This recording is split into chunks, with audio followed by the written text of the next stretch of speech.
Bakit po yung mga naunang mangangaral na sinugo ng Diyos, binigyan ng kaloob niya na magpagaling ng may sakit at bumuhay ng mga patay? Bakit po kayo na sinugo niya sa panahong ito, hindi binigyan ng ganoong kaloob? Iba-iba kasi ang kaloob eh. Hindi naman lahat may kaloob na pagpapagaling eh. Pakinggan mo ha, 12:28. At ang Diyos ay naglagay ng ilan sa iglesia. Una-una'y mga apostol, ikalawa'y mga propeta, ikatlo'y mga guro, saka mga himala, saka mga kaloob na pagpapagaling, mga pagtulong, mga pamamahala at iba't ibang mga wika. Sasagot ka ha, sasagot ka ha. Tuloy natin sa 29. Lahat bagay mga apostol, Ano sagot mo? Hindi, Lahat ba apostol? hindi po. Sige, tama. Next. lahat bagay mga propeta, Hindi po. Hindi. Tuloy. lahat bagay mga guro, Hindi po. Hindi. Tapos? lahat bagay mga manggagawa ng mga himala, Hindi po. Hindi rin. Ano pa? may mga kaloob na pagpapagaling ang lahat. Ano sagot mo?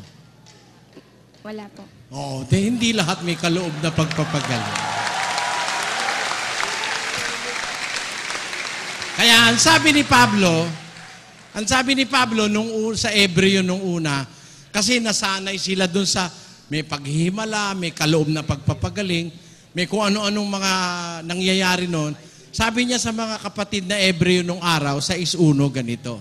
Kaya tayo'y tumigil na ng pagsasalita ng mga unang simulain ng aral ni Kristo. Ayan, pinatitigil na tayo doon sa mga unang simulain. Kasi yung unang simulain ng aral ni Kristo, may pagpapagaling, may mga himala, may milagro. Nakita ng Diyos, gagamitin ng mga manluloko yan.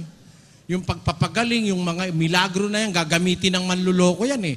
24:24. Pakinggan mo. Sapagkat may magsisilitaw na mga bulaang Kristo at mga bulaang propeta at mga papakita ng mga dakilang tanda at mga kababalaghan. Ano pa't ililigaw kung maaari, pati ng mga hirang. Ayon, gagawin ng mga bulaang propeta, magmimilagro rin, magpapagaling din.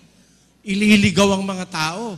Kaya sa mga lingkod ng Diyos ngayon, hindi na yun ang batayan.